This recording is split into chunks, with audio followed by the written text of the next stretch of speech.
Hey everybody, so we're back and today we are going to be going over the part of Numbers chapter 11 that we actually read on Sunday. Yesterday's was a leading into the story because I just felt like you had to get the context to understand a little bit more, and really it wasn't even the full context, but we without reading several chapters of the Bible, which is never a bad thing if you want to get good context.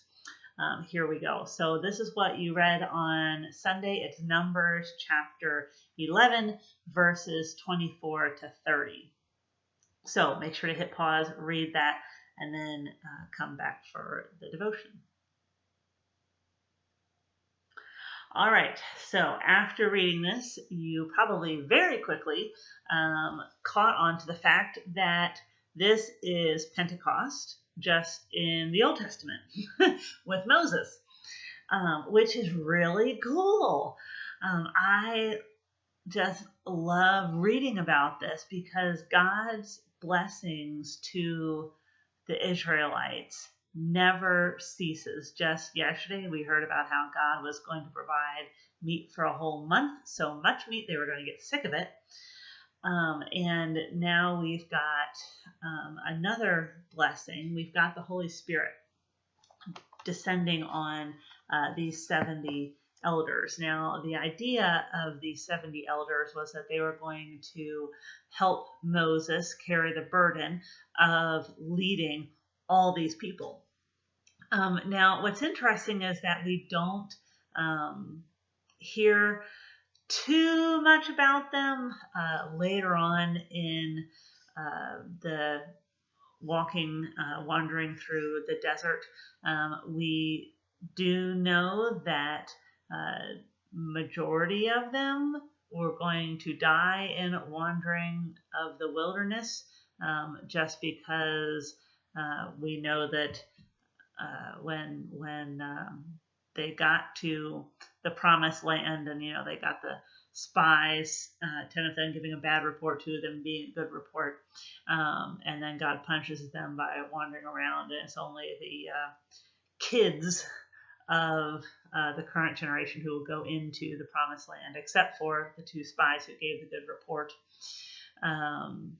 So yeah, we know that the elders weren't able to enter the promised land, and we're not totally sure what role they played going forward, other than hopefully they were of help to Moses. Now in verse, 25, this is where you hear about when the Spirit descends on these elders and they start prophesying, which, again, it's remarkably reminiscent of what happens on Pentecost. The disciples start speaking in tongues. They start talking about God, and so here's the same thing with these 70 elders. The other part that's interesting to me is that not all the 70 elders actually went. So there were 2 of them that stayed in the camp, but God's Spirit, the Holy Spirit, still reached them, and then they start prophesying in the camp. And you gotta wonder why. Why didn't they join the rest of the elders? It's not like they didn't know or didn't get the invitation. And it's not like they couldn't see what was going on, because it says that then God descended. And I really wonder if this wasn't a sign of the heart of the Israelites at this point.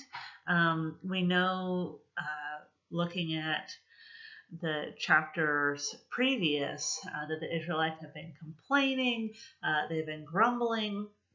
This is one of the reasons why God is sending the meat from yesterday's devotion.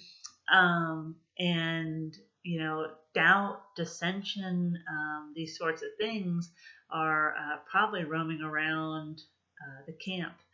And to have these two men not go, there's a part of me that really wonders if they were just, whatever, Holy Spirit coming. And it's a show of their lack of faith. So we're not told, why they didn't go, but I think it's really telling as far as the state of the whole Israelite community. And then we find interesting verse 28. We hear about Joshua, and he's an assistant to Moses. And later on, he's one of the spies who goes into the promised land. And he's one of the two that give a good report. And ultimately, Joshua is the leader for the Israelites after Moses dies. And he's the one who actually leads the Israelites into the promised land. So anyway, he runs up to Moses. He says, "My Lord Moses, stop them." And you can almost hear the youthfulness in Joshua as he's saying these things, because we know that he'll be older once, at least 40 years older, when they enter the promised land. And Moses responds really well. In verse 29, he says, "Are you jealous for my sake? Would that all of God's people were prophets, and the Lord would put his spirit on them." Does that sound like us? God has put his spirit on us. Now, we might not be going around prophesying, but we do go around telling about the deeds of the Lord, which is, in a sense, prophesying. Prophets, their main job is to deliver a message to the people from God. And that's what you and I do when we talk about Jesus, when we evangelize, when we spread the gospel, however it is that you want to call it. But that's part of the job of a prophet, is getting God's news out there. And I really like that Moses isn't jealous. He doesn't react poorly to this. Instead, he's rejoicing that God's Spirit has been poured out on to God's people. And so it is with us. We rejoice when God's Spirit comes on someone in baptism. The whole church rejoices with that. So anyway, it's a really cool. You get this wonderful Old Testament Pentecost, and later on this week we'll talk about the New Testament Pentecost. So there you go, guys. Remember, check out the questions down in the comments, and we'll talk to you later. Bye.